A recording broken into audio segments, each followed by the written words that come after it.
Hello, my sweet friends. Welcome back. I hope you are all doing well. Today is Wednesday, so you know that means we're going to have our regular tutorial to share with you today. Now, I am going to be creating another really fun mini album with paper bags that I picked up from Amazon. This is going to be an all new to me way of joining these bags so that I can create this album super chunky, super thick and sturdy. I'm going to wind up with 10 pockets in this album, so it's going to be very versatile and give me lots of room to finish with all of my beautiful pattern papers. There are also going to be some inserts that you can pull from the side, and so there's going to be plenty of room for your pictures and journaling. If that sounds good to you, then stick with me and we'll make it together. I grabbed this navy floral paper pad to work with from Hobby Lobby, and I know many of you are still hoping to see some Christmas projects, and I love Christmas as much as everybody, trust me on that, but I have been creating holiday projects since July when we do our first big series of the year, and so I just wanted to take a little break from the holiday projects. Now, if you are still inspired to make those, you could just imagine this being a Christmas collection. And so this project is very versatile. You can easily swap out collections and make it Christmas or Halloween or birthday. Make it any way you like. And you could just use the same measurements and the same process and have whatever project you want to make. So today we're going to work with this beautiful blue, and it has floral and it has foiling, and I absolutely love it. I also found these in my stash. I went through my paper last weekend and had a very big de-stash. You all will be so proud of me. I got rid of stuff that I've had for so long, and it feels really good to have room in my cabinet and a better way to organize what I still have and use it. And so these are some of the papers that I pulled out. And for me, I would say, as a card maker, I make mini albums, smaller projects. These pages are so challenging. Like, I don't even know what you do with all this paper. And then I got to thinking, I don't really know what you do with all this paper when you do 12 by 12 layouts. Like, where do you put the things? So I pulled the two out from the paper pad, and I wound up just cutting out that sentiment so that I can use it for my book today. But maybe you could use this as a frame and put your picture in there and just put your embellishments around. I don't know. If you know what to do with these pages, let me know in the comments, because I do struggle, but I did wind up using the very center of the page, and that seems very wasteful, but it's better than not getting any use out of it at all. So we're going to do that. I am so happy to share we're also using the paper bags from Amazon. I know many of you have picked these up, and let me know that you are enjoying using them. The backstory on these is when I picked these up originally, a couple years ago, actually, I thought they were the size of a regular lunch bag. And then when they arrived, I was like, whoa, that's way bigger than what I was thinking. And it turns out I love this size. We have used these for many projects over the course of the last couple of years, and there's always just a new way to fold it or bend it or cut it and do all the things. And it's so versatile because you're going to get a beautiful base and you can use it however you want. For today, we're going to deconstruct this bag before we do any other alterations. And I'm just going to do this here for you to see. You don't have to be so precise. You don't have to be careful. You just want to lift these flaps, right? I'm actually cutting through a little bit of that paper. I'm just using my craft knife. The goal is to get this bag back to flat, but fold it as it is on the top. So pull that bottom flap and then run your knife under here so that you can get it deconstructed on the bottom. And then fold it as you normally would have if there wasn't a flat end on the bottom. So see, I'm just pulling that over.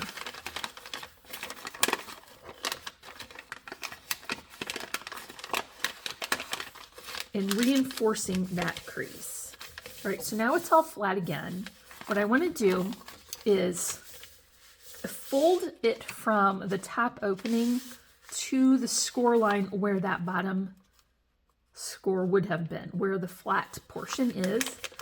And because this is kind of thin, you can go ahead and crease that with your hand. You don't need to bring out your score tool for that. But now what you've got is pretty much a 6 by 6-ish amount of space. I want to bring in my cutter, and we're going to cut this down to 5 inches.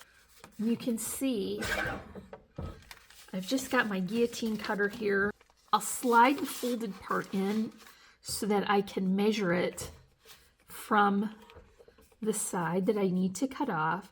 And so here I am lining it up right at the 5-inch mark, and then I'll cut through all those paper layers. And you see we've taken off all those tattered edges and the cut marks. And what we are left with now is a book that's going to be 6 1/8 by 5, which is perfect for 12 by 12 papers, as well as the 6 by 6 papers. You're going to get a full amount of that pattern for your pages. Now what we want to do is take our bags, and I'm going to use 3 for this project, and we need to connect them together to create that spine. What I want to do is add them to this separate piece of paper. So this is going to be 65 pound weight. I'm calling this the connector because it's going to connect each of these bags. So it's 6 1/8 inch high by 10 1/4 inches wide. It's scored at 5 and 5 1/4. So we're going to get 1/4 of an inch here, and that will build up our nice chunky base. And so I have 2 of these and then 3 of the bags. So I added my tape here to the back, and you don't need to worry about those wrinkles because they will be well buried between all the paper layers that we're going to add. So this is a really good time for that 2 glue combo. So we're going with our double-sided tape and then also a line of our Tombow. Then I'm going to bring these together so that this score line is right along this score line, and then press that down to get a good contact. And then you'll repeat that process, but from this side. So the bag I have for the middle has adhesive on both sides, and then I'll just go ahead and add that to the connector piece the same way by lining it up along that score line. And just want to be very careful to make sure that all of the openings from that bag are going outward. I've got my first 2 bags added to that first connector. I'm just going to repeat that process for the remaining connector and the last bag, and then we'll have the base finished.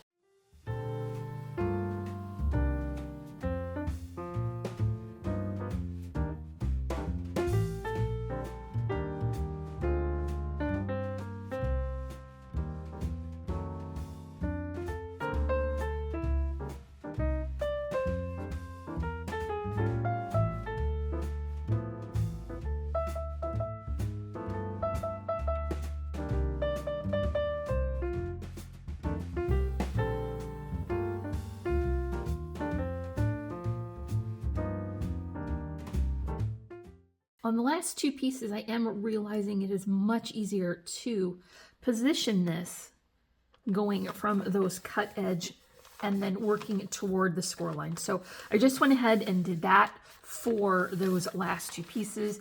And now you can see we're going to have a pretty good size spine for our book. We'll have the bags and the connectors in between. And so now what I want to do is start filling this book, and I would normally just finish this spine before I move on, but you'll be surprised how much bulk we wind up adding for the inside portions. And so I want to hold off on that spine to make sure that we leave ourselves enough room for all of those paper layers that we want to add. So now we can start to fill this beautiful album. Now, the pages that are full size are going to be all the same, so that's an easy measurement.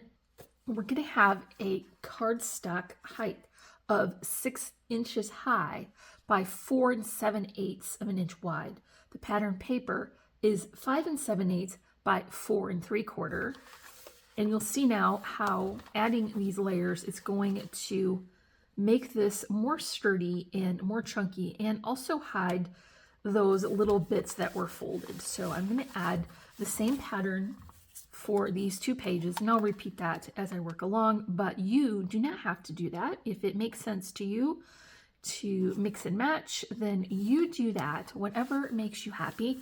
But I think for myself, I like these 2-page spreads to coordinate. Now, we're going into the connector piece, and we have a little bit of extra room here, so it's a good time to add some additional pockets. So let's go ahead and do that. Now I have this piece here to demonstrate. It is cut to be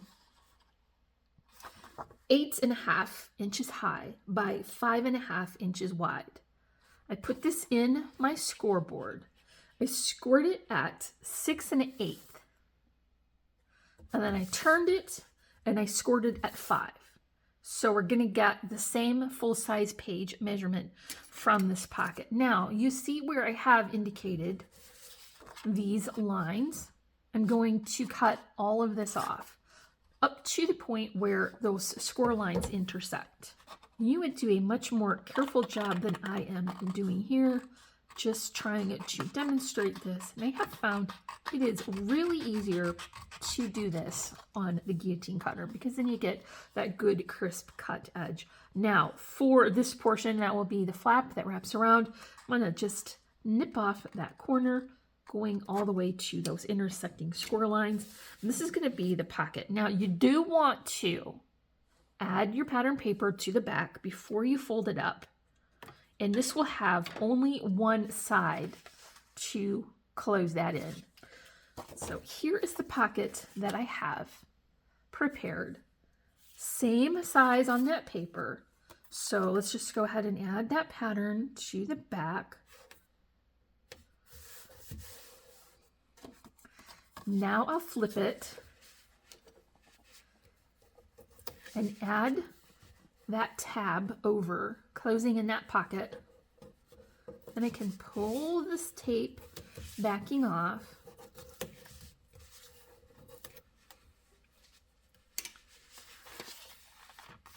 And I'll add it to my book. I want the side of the pocket that's not sealed going toward the inside of the book, so that all of the items that we add in here will be well secured. So you can go right up to those corners, because this is the same size page. Now you want to cover the front of your pocket. And so I have a cardstock measurement of 2 1/4 by 4 7/8. The pattern paper is 2 1/8 by 4 3/4. I'm going to choose alternating florals and geometrics for this, just to keep those paper patterns from looking too busy. Now I have already prepared the other side, so I can just add that now. And the connector will have plenty of room for our pockets, as well as the inserts that we want to add. So we're going to go back to the bag portion. So there's no pocket here. I did not pay very good attention as I was cutting this sheet, and it was a little too short, so I just went ahead and added a layering pattern. And if anybody asks, that was intentional. It wasn't a happy accident, but I think if you have some portions of paper that aren't quite the right size, you could easily include a layering pattern to bridge the whole amount of space that you want to fill. Plus, I think it just looks nice. So I'm doing that. Both of these pages have the same pattern. We'll go back to the connector. This time I'm choosing one of those beautiful foiled pages for the pattern on my pocket.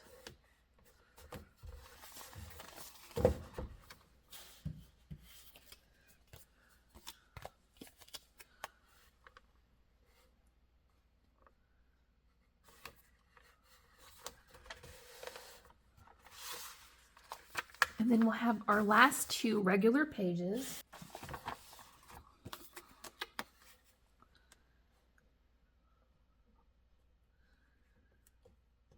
There's the left-hand side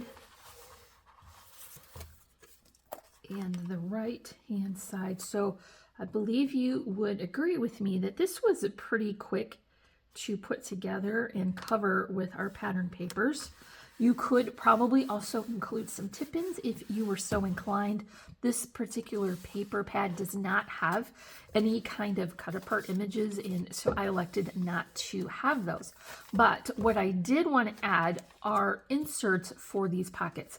And so now my mind is thinking that this would be a really nice recipe book or any kind of memory keeping album, because you're going to have lots of room in here for adding those inserts. Now, I did prepare those inserts in advance, but I would recommend getting first a piece of very thick cardstock. 110 pound is the weight that you want to use for this to be very sturdy. And so I have mine cut to be 5 1/4 by 5 1/2. And so that means I can have a little bit of this extending beyond the edge. That makes them easier to pull in and out. The cardstock measurement is going to be 5 1/8 by 5 3/8. The pattern paper is 5 by 5 1/4. And I'm just going to slide those in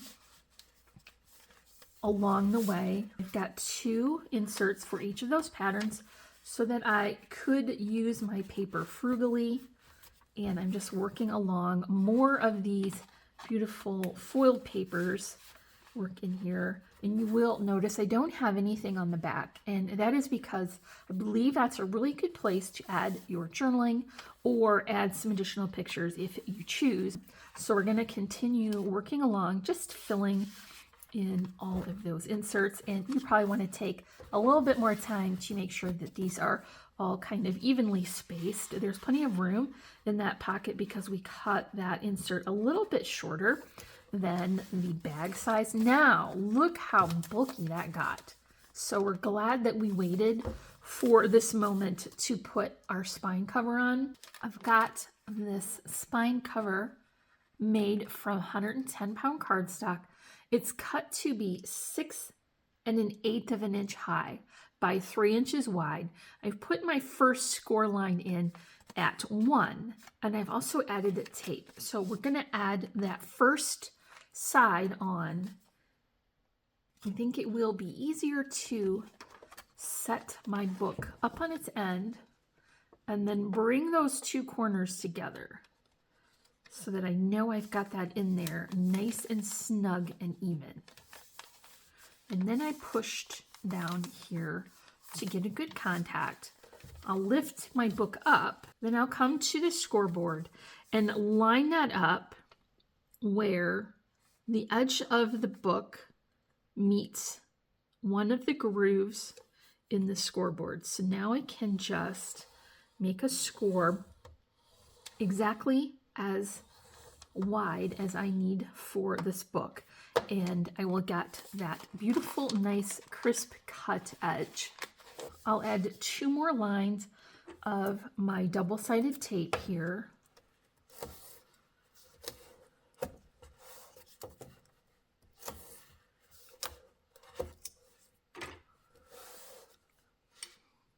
Add my Tombow.